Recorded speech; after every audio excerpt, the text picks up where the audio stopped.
యువనేత, dynamic leader, మరి పోలవరం శాసనసభ్యులైనటువంటి గౌరవ శ్రీ చిరు బాలరాజు గారికి, అదేవిధంగా ట్రైకాల్ చైర్మన్ అయినటువంటి సోదరుడు గౌరవ శ్రీ శ్రీనివాసరావు గారికి, అదేవిధంగా మరి ఐటీడీఏ ప్రాజెక్ట్ అధికారి గౌరవ శ్రీ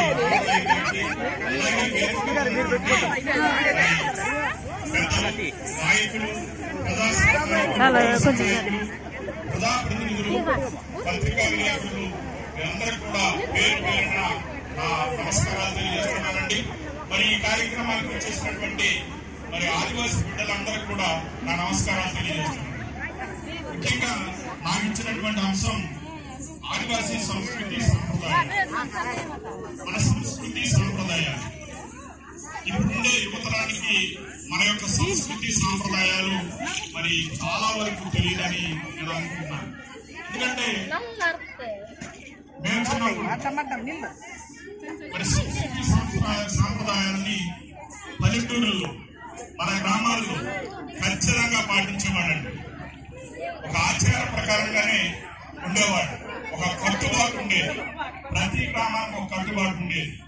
ఆ కట్టుబాట్ల ప్రకారంగానే మరి పరిపాలన కానీ, గ్రామ పరిపాలన కానీ, మరి కట్టుబాట్ల ప్రకారంగానే అక్కడ ఉండే ప్రజలందరూ కూడా నడుచుకునే పరిస్థితి ఉండేది.